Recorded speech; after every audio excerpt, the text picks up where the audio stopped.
What's up, ladies and gents? I'm your host, Sinistry1, and welcome back to another video for the Discovery Tour in Assassin's Creed Origins. This time we're going to continue on in Alexandria, but we're going to be taking a look at the Great Library.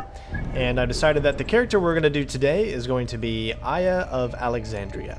So sit back, relax. Hopefully you guys enjoy. Again, let me know your thoughts on the Discovery Tour if this is something you are enjoying.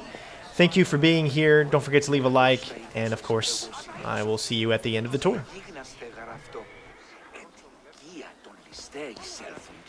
Και τα δραχμίατε και ενδύματα επίρων. Πάντα τα...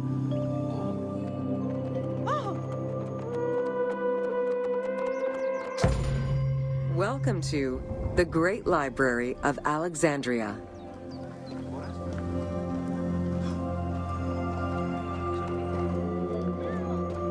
Near the district of royal palaces and within the Moseon was the most famous library of all antiquity. The Library of Alexandria was built to house all of human knowledge. At its pinnacle, the library was believed to contain over 700,000 parchments.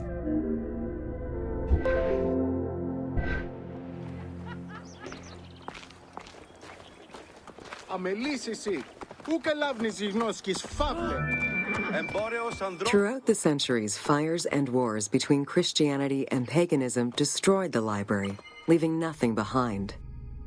The loss of the building, and more importantly, its vast collection, is immeasurable. As no descriptions are available, the team's rendition of the Library of Alexandria was inspired by the visuals of the Library of Chalcis at Ephesus.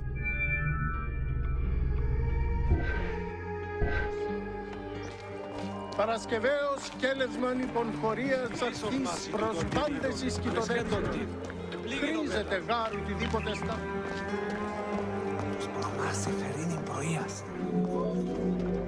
While much of the collection was purchased at the government's expense, the library also obtained books through other means. Any books owned by travelers coming through the city were seized to be copied for the library. The copy would then be returned to the owner, and the original entered into the library's collection.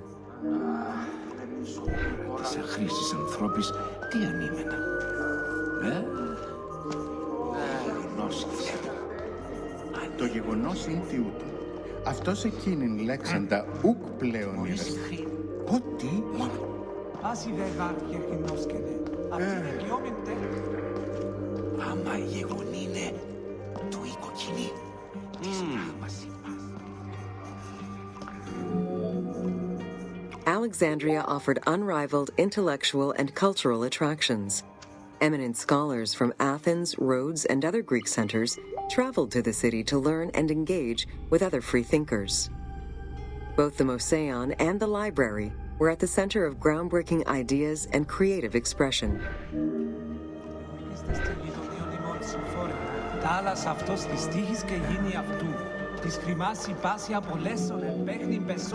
The great minds of antiquity were usually well versed in many disciplines, which were often associated to specific schools of thought. The Peripatetics, the Stoics, and the Cynics were among the most well-known schools of the time. It is clear that Alexandria lived up to its fundamental role as a city for intellectuals, nurturing many great minds whose impact reverberates through our modern world.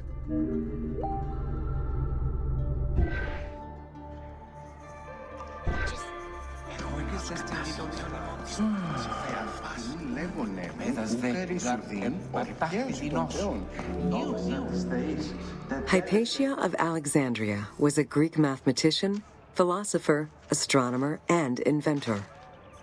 Though born in Greece, she eventually migrated to Alexandria, like many great minds of the time.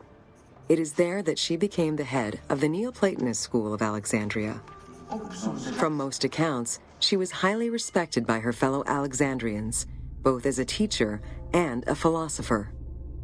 With her death, the age of great ancient scientific discoveries came to an end.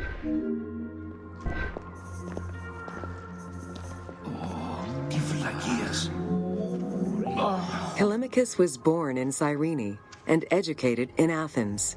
After his studies, he moved to Alexandria to work in the Great Library. A poet and a critic, he strongly rejected the epic format of Homeric poems, and instead fervently supported a shorter, more judiciously formulated style of poetry. His epigrams and elegiac poems were emulated by later poets. His work was extremely popular, second only to Homer's own works.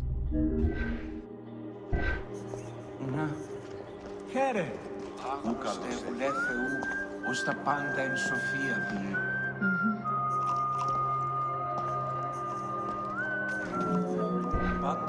Callimachus was born in Cyrene and educated in Athens. After his studies, he moved to Alexandria to work in the Great Library. A poet and a critic, he strongly rejected the epic format. It was in Alexandria that mathematician Euclid, the father of geometry, wrote the Elements, laying out the foundational work of what would become modern algebra and number theory. Euclidean geometry would become one of the most influential systems in the evolution of mathematics.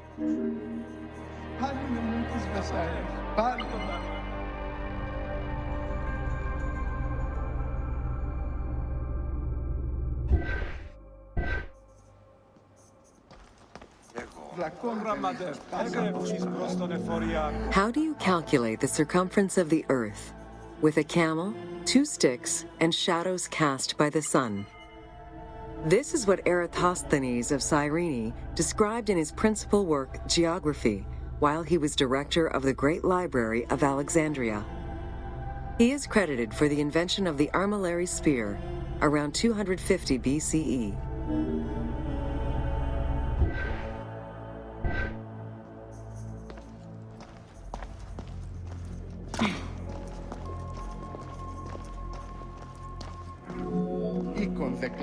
The earliest known and most complete armillary sphere of antiquity was the Meteoroscopion of Alexandria, with an imposing 9 rings compared to the 3 or 4 of most other astrolabes.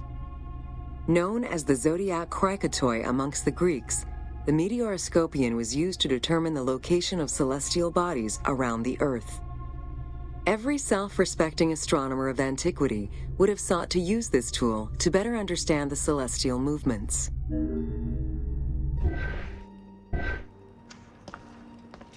Ευδαιμενοείς, Οτάμ. Αχα. Ω, χαίρε.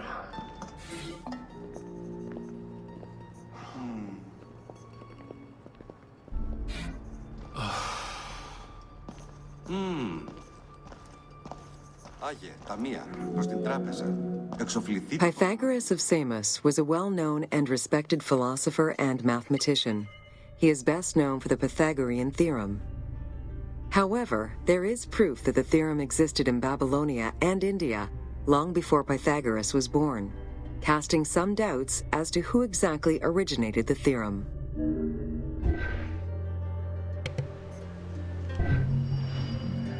All right, ladies and gents, this concludes our tour for the Great Library of Alexandria.